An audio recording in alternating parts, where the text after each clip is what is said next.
네, 여러분 반갑습니다. 하나님께서 오늘 우리에게 주시는 말씀 시편 24편 3절로 6절을 통해서 거룩한 곳에 설 자가 누구인가, 이런 제목으로 은혜의 말씀을 나누기 전에 본문의 말씀을 제가 받들어 읽겠습니다. 여호와의 산에 오를 자가 누구며 그의 거룩한 곳에 설 자가 누구인가. 곧 손이 깨끗하며 마음이 청결하며 뜻을 허탄한 데 두지 아니하며 거짓 맹세하지 아니하는 자로다. 그는 여호와께 복을 받고 구원의 하나님께 의를 얻으리니 이는 여호와를 찾는 족속이요 야곱의 하나님의 얼굴을 구하는 자로다. 셀라. 아멘. 여기 본문에 등장하는 여호와의 산은 어디이며 그의 거룩한 곳은 어디를 지칭하는 것일까요? 창세기 22장 2절입니다. 여호와께서 이르시되 네 아들 네 사랑하는 독자 이삭을 데리고 모리아 땅으로 가서 내가 네게 일러준 한 산 거기서 그를 번제로 드리라. 하나님께서 아브라함에게 명령하십니다. 네 아들 독자 이삭을 모리아 산에서 번제로 드리라. 이번에는 창세기 22장 12절로부터 14절입니다. 사자가 이르시되 그 아이에게 내 손을 대지 말라. 그에게 아무 일도 하지 말라. 네가 네 아들 네 독자까지도 내게 아끼지 아니하였으니 내가 이제야 네가 하나님을 경외하는 줄을 아노라. 아브라함이 눈을 들어 살펴본즉 한 순양이 뒤에 있는데 뿔이 수풀에 걸려 있는지라. 아브라함이 가서 그 순양을 가져다가 아들을 대신하여 번제로 드렸더라. 아브라함이 그곳 이름을 여호와 이레라 하였으니 오늘날까지 사람들이 이르기를 여호와의 산에서 준비되리라 하더라. 모리아 산이 바로 여호와의 산이라는 것을 알 수가 있습니다. 이번에는 역대하 3장 1절입니다. 솔로몬이 예루살렘 모리아산에 여호와의 손 건축하기를 시작하니라. 그곳은 전에 여호와께서 그의 아버지 다윗에게 나타나신 곳이요 여부 사람 아론의 타작마당에 다윗이 정한 곳이라.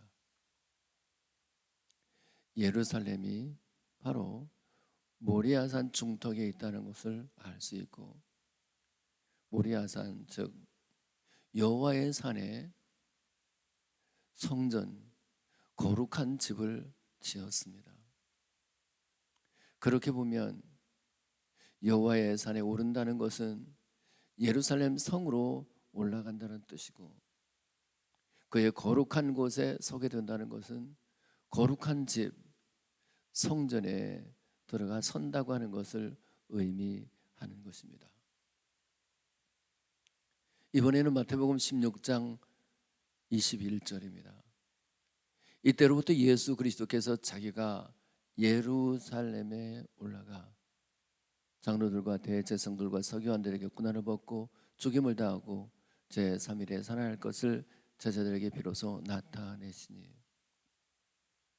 예수님께서 주로 활동 무대는 바로 갈릴리 지역이었습니다. 나사렛을 중심으로 한 갈릴리였는데 이제 6월절에 예수님께서 예루살렘 즉 여호와의 산 즉 모리아 산으로 올라가십니다. 무슨 뜻일까요? 앞서 인용한 창세기 22장 14절 여호와의 산에서 준비되리라 하더라. 하나님께서 이삭을 대신하여 번제로 드릴 희생양을 미리 준비하신 것처럼 세상에는 모든 죄인들을 대신하여 희생당하실 예수 그리스도를 미리 준비하셨고, 어린 양으로 준비된 예수님이 이제 여호와의 산 모리아 산에 올라가서 십자가에 못 박혀 죽으시겠다고 하는 것입니다. 그 점에서 보면 여호와의 산, 즉 이 모리아 산에서 이삭을 대신해서 희생되었던 그 한 순양이 실은 예루살렘으로 올라가는, 여호와의 산으로 올라가는, 그래서 그곳 십자가에서 죽으신 예수 그리스도의 모형이었다는 것을 알 수 있습니다. 이번에는 요한복음 2장 19절입니다. 이 성전을 헐라 내가 사흘 동안에 일으키리라. 2장 21절입니다. 이런 성전된 자기 육체를 가리켜 말씀하시는 것이라. 예수님이 참 성전이라는 것입니다. 계시록 21장 22절입니다. 성 안에서 내가 성전을 보지 못하였으니 이는 주 하나님 곧 전능하신 이와 및 그 어린 양이 그 성전이심이라. 하늘나라에 가면 성전이 따로 있지 않고 우리 하나님과 그 어린 양 예수님이 성전입니다. 참 성전 되신 예수님께서 이 땅에 오셨으니 이제 그 성전의 모형에 불과한 보이는 건물로서의 성전은 헐어져도 된다는 것입니다. 기억할 것은 예수님이 참 거룩한 곳이며 예수님 안에 거하는 곳이 성전 안에 거하는 것이라 그 말입니다. 따라서 여호와의 산에 오를 자가 누구며 그의 거룩한 곳에 설 자가 누구인가라고 하는 이 질문은 참 성전 되신 예수님 안에 설 자가 누구이며 혹은 하늘나라에 설 자, 하늘나라 성전에 들어갈 자가 누구인가 하는 질문입니다. 여러분은 천국에 들어갈 자격이 있습니까? 성전 되신 예수 그리스도 안에 들어갈 자격이 있는 사람입니까? 그 1차적인 대답이 오늘 본문 6절에 이렇게 기록되어 있습니다. 이는 여호와를 찾는 족속이요 야곱의 하나님의 얼굴을 구하는 자로다. 누가 그의 거룩한 곳, 참 성전 되신 예수님 안에 거하며 누가 그 거룩한 곳, 저 천국에 들어갈 수 있는가? 바로 우리 하나님을 찾는 사람, 우리 하나님의 얼굴을 구하는 사람이라는 겁니다. 누가복음 11장 9절로부터 13절입니다. 내가 또 너에게 이르노니 구하라 그러면 너에게 주실 것이요 찾아라 그러면 찾아낼 것이요 문을 두드리라 그러면 너에게 열릴 것이니 구하는 이마다 받을 것이요 찾는 이가 찾아낼 것이요 두드리는 이에게는 열릴 것이니라. 너희 중에 아버지 된 자로서 누가 아들이 생선을 달라는데 생선 대신에 뱀을 주며 알을 달라는데 전갈을 주겠느냐? 너희가 악할지라도 좋은 것을 자식에게 줄 알거든 하물며 너희 하늘 아버지께서 구하는 자에게 성령을 주시지 아니하시겠느냐? 여러분, 구하라 찾으라 말씀하십니다. 그런데 구하는 자에게 성령을 주시지 않겠느냐라고 말씀하심으로써 우리가 먼저 구해야 할 것이 하나님의 영, 곧 우리의 하나님이라고 하는 것을 강조하는 말씀이 아닐 수 없습니다. 마태복음 6장 33절 너희는 먼저 그의 나라와 그의 의를 구하라고 하는 이 또 다른 표현이 바로 너희는 먼저 우리의 하나님을 찾으며 먼저 그의 얼굴을 구하라는 말씀이라고 할 수가 있습니다. 여러분, 우리가 하나님께 우리 자녀들의 문제를 놓고 구하고 또 재정적인 문제를 놓고 구하고, 질병이 걸렸을 때 그 문제를 놓고 하나님께 간구할 필요가 있고, 그렇게 구하는 것은 그 자체로 하나님 앞에 참 선한 것입니다. 그러나 우리가 먼저 구해야 할 것, 그 거룩한 곳에 설 자로서 먼저 구해야 할 것은 바로 우리의 하나님 그 자신이에요. 우리 하나님의 얼굴을 먼저 구하셔야 된단 말입니다. 그렇다면 왜 본문은 하필 야곱의 하나님의 얼굴을 구하는 자라고 콕 집어 말씀하고 있는 것일까요? 창세기 32장 30절입니다. 야곱이 그곳 이름을 분이엘이라 하였으니 그가 이르기를 내가 하나님과 대면하여 보았으나 내 생명을 보존하여도다 하니라. 여러분, 죄인은 우사가 그랬던 것처럼 죄인은 하나님을 가까이 하면 곧 죽게 되어 있습니다. 우사는 하나님의 임재를 상징하는 언약궤를 만졌다는 이유로 그 자리에서 즉사했습니다. 여러분, 야곱도 자신이 죄인이라는 것을 알아요. 형 에서를 2번이나 속였기 때문에 이제 약복나루 건너서 형을 만나면 형에 의해서 죽임을 당할지도 모른다는 두려움 속에 있었습니다. 죄의식에 사로잡혀 있었다고요. 그런 그가 하나님의 얼굴을 배웠다는 것은 무엇을 의미하는 것일까요? 그가 하나님의 용서를, 죄 사함을 받았다는 뜻입니다. 창세기 32장 26절 이렇게 후반절에 기록되어 있습니다. 당신이 내게 축복하지 아니하면 가게 하지 아니하겠나이다. 여러분, 야곱이 구한 복은 무엇일까요? 이미 그는 2때나 되는 거부였습니다. 자녀의 복도 충분히 받았습니다. 그렇다면 야곱이 구한 복은 다른 것이 아닙니다. 하나님, 내 죄 용서해 주십시오. 오늘 본문 5절에 이렇게 기록되어 있습니다. 그는 여호와께 복을 받고 구원의 하나님께 의를 얻으리니. 야곱이 여호와께 받은 복, 혹은 야곱이 여호와께 달라고 구했던 복은 바로 자기의 죄를 용서해 주시는, 용서해 달라는 복이에요. 실제로 그렇게 하나님의 얼굴을 배웠더니 그가 생명이 보존되었다는 것은 그가 죄 사함의 복을 받았다는 뜻 아니고 무엇이겠습니까? 로마서 4장 7절로부터 8절입니다. 불법이 사함을 받고 죄가 가려짐을 받는 사람들은 복이 있고 주께서 그 죄를 인정하지 아니하실 사람은 복이 있도다함과 같으니라. 여러분, 참 복이 뭔지 아세요? 물론 경제적인 복, 자녀의 복, 건강의 복 받는 것도 중요하지만 참 복은 죄 사함의 복이에요.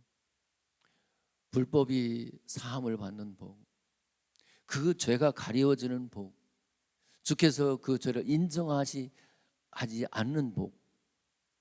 왜 이 복이 중요하죠? 이 복은, 죄 사함을 받게 되는 이 복은 지옥에서 옮겨져서 천국으로 가기 때문에 그렇습니다. 그러니까 여러분들이 만약에 하나님께서 주시는 야곱이 받았던 그 복, 죄 사함의 복을 받았다면 그것은 그 자체로 이미 여러분들은 행복한 사람이라는 고백이 나와야 돼요. 여러분, 죄 사함을 받았습니까? 이제 야곱의 하나님의 얼굴을 구하라는 것은 혹시 죄가 있을지라도 그 죄를 용서하시는 하나님께 나가서 그분의 얼굴을 구하라는 뜻입니다. 그럴 때에 구원의 하나님께로부터 의를 얻는다고 말씀하십니다. 죄 사함을 선물로 받을 뿐만 아니라 의롭다함이라고 하는 칭함을 얻게 된다는 것입니다. 로마서 5장 1절입니다. 그러므로 우리가 믿음으로 의롭다함을 받았으니 우리 주 예수 그리스도로 말미암아 하나님과 화평을 누리자. 여러분, 우리 주님은 좋으신 분입니다. 우리가 그분의 얼굴을 구하게 되면 혹시 우리가 지은 죄라도 용서해 주시는 복을 내려 주실 뿐만 아니라 예수 그리스도로 말미암아 우리에게 의롭다고 하는 의를 선물로 우리에게 내려 주시는 분입니다. 그렇습니다. 누가 그의 거룩한 곳, 참 성전 되신 예수님 안에 설 수 있으며 누가 거룩한 곳, 저 하늘나라에 설 수 있겠습니까? 그것은 우리 주님께 죄사함의 복을 받고 그리고 하나님께 의를 선물로 받은 사람, 믿음으로 사는 사람이라고 할 수가 있습니다. 이제 오늘 본문 4절에는 이렇게 기록되어 있습니다. 곧 손이 깨끗하며 마음이 청결하며 뜻을 허탄한 데 두지 아니하며 거짓 맹세하지 아니하는 자로다. 본문 5절과 6절은 믿음으로 의롭다함을 얻는 것, 믿음을 강조하는 것이라고 할 수 있어요. 반면에 이 본문 4절은 행함을 강조하는 말씀입니다. 로마서 1장 17절 복음에는 하나님의 의가 나타나서 믿음으로 믿음에 이르게 하나니, 첫 번째 믿음은 하나님이 우리에게 주시는 의를 믿음으로 받아들이는 것이고요. 두 번째 믿음은 자기가 믿음으로 의롭다함을 얻은 것에 대하여 확증하는데 행함으로 확증하는 것입니다. 첫 번째 믿음은 예수님 그 자체를 그냥 그대로 받아들이는 믿는 것이고, 두 번째 믿음은 그 믿음을 행함으로 확증하고 행함으로 도장을 꽉 찍는 것이라고 할 수 있습니다. 그 행함으로 나타나는 믿음, 첫 번째는 손이 깨끗한 것입니다. 요나서 3장 8절입니다. 사람이든지 짐승이든지 다 굵은 베옷을 입을 것이요 힘써 하나님께 부르짖을 것이며 각기 악한 길과 손으로 행한 강포에서 떠날 것이라. 손으로 행한 강포라고 했어요. 이제 생각해 보십시오.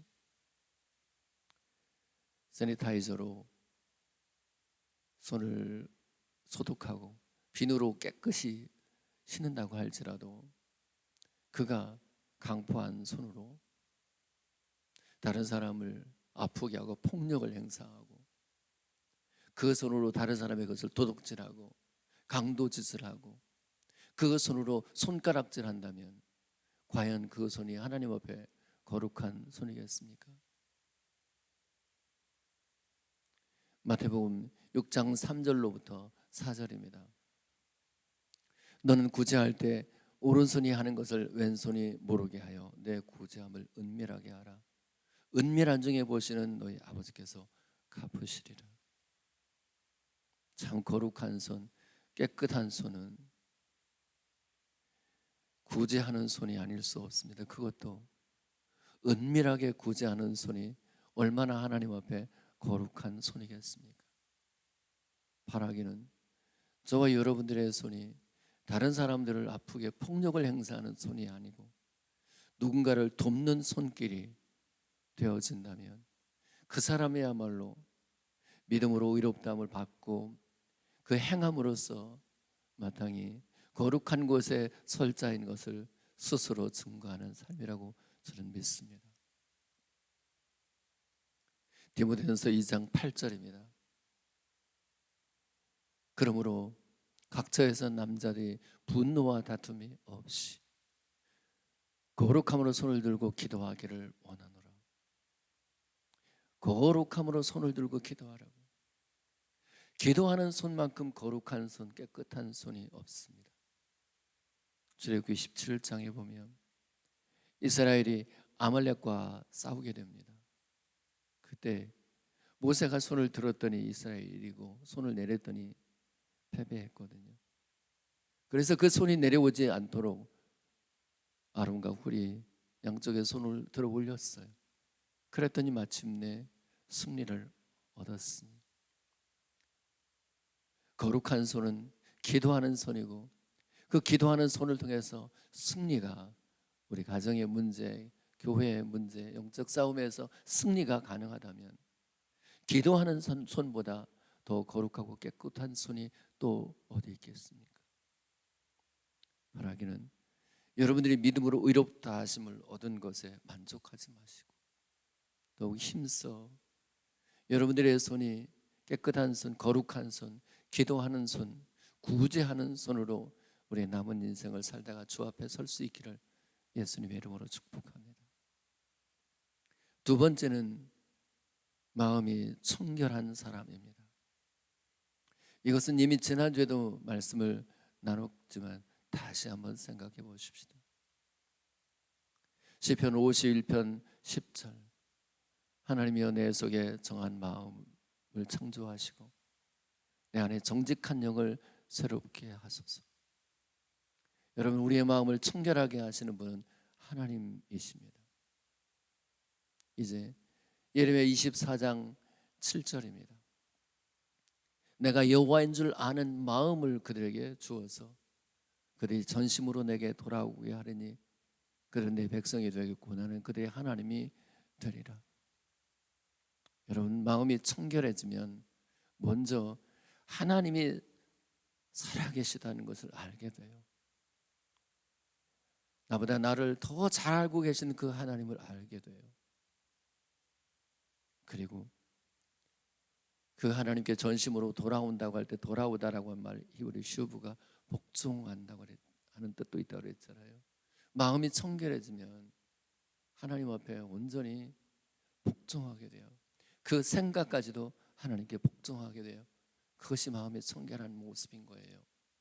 두 마음을 품지 않는다고 그랬죠. 무엇보다도 마태복음 5장 8절, 마음이 청결한 자는 복이 있나니 그들이 하나님을 볼 것이며. 마음이 청결하면 하나님의 시선과 하나님의 눈동자가 늘 느껴집니다.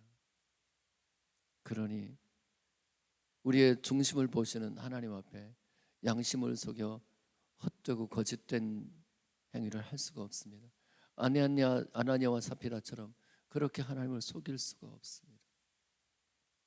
하나님 우리의 중심을 꿰뚫어 보시기 때문에 마음으로라도 악한 생각을 품고 싶지 않아요.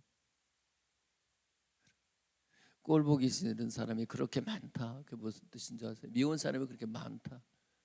다른 사람은 모르는데 스스로는 알아요. 자기 마음이 더러워졌다는 것.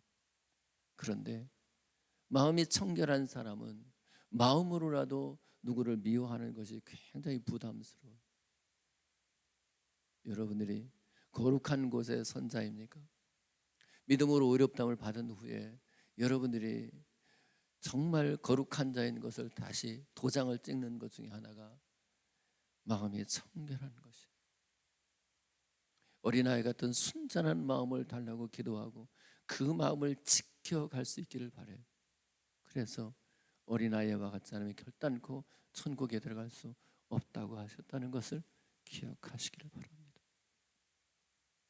이제 세 번째는 뜻을 허탄한 데 두지 않은 사람이라고 했습니다. 다니엘서 1장 8절입니다. 다니엘은 뜻을 정하여 왕의 음식과 그가 마시는 포도주로 자기를 더럽히지 아니하리라 하고. 여러분, 왕의 음식을 거절한다, 거부한다.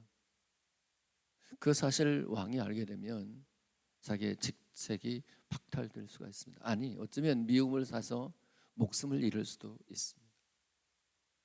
그렇기 때문에 그가 이 세상에서 부귀와 영화 출세하기를 바란다면 왕에게 잘 보이고 싶었을 것이고 왕이 하사하는 음식을 기꺼이 먹었어야 합니다. 그런데 그는 그 뜻을 이 세상에서 출세하고 부귀와 영화를 누리는 것에 두지 않고 하나님께 두었습니다. 하나님은 굽이 갈라져 쪽발이 된 것과 또 책임져라는 것을 먹도록 했거든요. 그런데 왕이 제공해주는 음식에 과연 그런 음식인지 알 수가 없는 거예요. 그래서 다니엘은 차라리 내가 세상에서 저 말단 비참한 삶을 살더라도 나는 뜻을 하나님께 두겠다. 이 세상에서 부귀와 영화를 누리는 그런 허탄한 뜻을 갖고 살지 않겠다 결단했던 것이죠. 누가복음 22장 42절입니다. 아버지여, 만일 아버지의 뜻이거든 이 잔을 내게서 옮기시옵소서. 그러나 내 원대로 마시고 아버지의 원대로 되기를 원하나이다. 예수님은 예수님의 뜻을 이루고자 하는 마음이 없었습니다. 아버지께 뜻을 두고 살았어요. 예수님도 이 세상에서 부귀와 영화를 누리겠다고 하는 그런 허탄한 뜻을 가지지 않으셨어요. 그렇다면 예수님은 불과 33세의 젊은 나이에 그렇게 십자가에서 죽으실 이유가 없었어요. 여러분, 뜻을 허탄한 데 둔다는 의미가 뭔지 압니까? 눈에 보이는 것, 세상의 부귀와 영화, 세상에서 출세하는 것에 인생의 뜻을 거기에 목표를 두고 살아가는 것이야말로 뜻을 허탄한 데 둔 사람의 어리석은 모습인 것입니다. 잠언서에 솔로몬은 그렇게 고백해요. 헛되고 헛되며 헛되고 헛되니 모든 것이 헛되도다. 여기 뜻이 허탄하다고 할 때 허탄하다고 하는 것은 다 헛되다는 뜻이에요. 공허하다, 또 텅 비어있다, 그런 뜻입니다. 언제가도 말씀드린 것처럼 우리 사람은 세포로 구성되어 있습니다. 그리고 그 세포는 원자로 구성되어 있습니다. 원자는 원자 핵을 중심으로 해서 그 밖으로 전자가 맴돌고 있는 상태입니다. 그런데 원자의 핵을 야구공이라고 비유한다면 그 핵으로부터 6.4km 떨어진 곳에 전자가 돌고 있는 상태가 원자입니다. 그러니까 원자를 자세히 살피면 사실은 텅 비어 있단 말입니다. 공허한 것이 우리 인간의 모습인 거예요. 우리 인간은 자세히 보면 사실은 허상이에요. 우리가 죽으면 한 줌째 먼지로 돌아가는 것이 우리 자신인 것을 알아야 돼요. 따라서 뜻을 허탄한 데 둔다는 것은 이 썩어질 허상에 불과한 우리 자신에게 인생의 목표를 두거나 부귀와 영화를 누리는 것에 이 세상의 출세를 하는 것에 뜻을 두는 것이 바로 뜻을 허탄한 데 두는 것입니다. 여러분, 저는 제가 사랑하는 친구 목사님의 아들이 신학교에 갔다는 것을 참 속으로 부러워했습니다. 전에는 이렇게 내 자녀가 신학교 안 갔다는 거, 아이고 힘드니까 안 가는 게 좋지 이렇게 생각했는데 이제 깊이 깨닫습니다. 이거보다 더 귀한 고귀한 일이 없구나. 참 부럽더라고요. 여러분, 여러분의 지금 인생의 뜻 어디에 두고 삽니까? 허탄한데 세상에 두지 마십시오. 우리가 주목하는 것은 보이는 것이 아니요 보이지 않는 것이니 보이는 것은 잠깐이요 보이지 않는 것은 영원하다는 것을 기억하십시오. 저는 저와 여러분들의 뜻을 하나님께 천국에 두고 살아가시는 저와 여러분들 되실 수 있기를 바랍니다. 마지막으로 거짓 맹세하지 아니하는 자라고 했습니다. 민수기 23장 19절에 보면 하나님은 인생이 아니시기에 시건치 아니하시고 인자가 아니시기에 그 하신 말씀에 후회가 없으시다고 했습니다. 하나님은 약속하시고 그 약속을 어기시는 분이 아닙니다. 그래서 하나님 약속을 소금 언약이라고 했습니다. 그래서 하나님은 약속하신 대로 예수 그리스도를 이 땅에 보내주시고 우리를 위해 죽게 하시고 죽으실 뿐만 아니라 다시 살아나게 하셨습니다. 여러분들이 믿음으로 의롭다함을 받은 사람이라고 한다면 하나님과 사람들 앞에 약속한 것을 지킴으로써 여러분의 믿음을 확증할 수 있어야 합니다. 그 사람이 이제 그 거룩한 곳 천국의 설자이며 천국의 주인공으로 설 수가 있기 때문에 그렇습니다. 부부간에 약속한 것, 결혼할 때 약속한 것 있죠. 여러분이 임직할 때 약속한 것 있죠. 여러분이 개인적으로 누구하고 약속한 것이 있죠. 그 약속을 깨뜨리는 사람은 사실은 거룩한 곳에 설 자가 아니에요. 하나님이 약속을 어기는 사람을 제일 싫어하십니다. 이제 말씀을 맺습니다. 사실 우리가 거룩한 곳, 그것은 예수 그리스도이며 거룩한 곳은 성전이라는 것을, 천국이라는 것을 알아요. 누가 그 천국에 설 수 있습니까? 누가 예수님 안에 머물 수 있습니까? 여호와를 찾으며 그의 얼굴을 구하는 사람, 그의 얼굴을 구한다는 것은 내가 비록 죄인이지만 주님께 나가면 주님께서 용서해 주시는 복, 죄 사함의 복을 주신다는 것, 심지어 우리에게 의를 선물해 주신다는 것을 믿는 사람이에요. 우리는 그 믿음만으로 물론 하나님 앞에 떳떳이 설 수 있겠지만 참된 믿음은 다시 행함으로 나타나게 되어 있어요. 그 행함은 내가 믿음으로 의롭다함을 얻은 것에 대한 도장을 찍는 것과 같아요. 그 하나가 손이 깨끗한 거예요. 저와 여러분들의 손으로 다른 사람의 폭력을 행하기보다 기도하는 손이 되고 구제하고 나누고 베푸는 손이 되었으면 좋겠고, 마음이 청결했으면 좋겠습니다. 어린아이같이 순전했으면 좋겠습니다. 뜻을 허탄한 데 두지 않고 뜻을 하늘에 두고 우리 하나님께 두고 살았으면 좋겠습니다. 약속한 것은 해로울지라도 지킬 수 있으면 좋겠습니다. 거짓 맹세하지 않았으면 좋겠습니다. 기도합시다.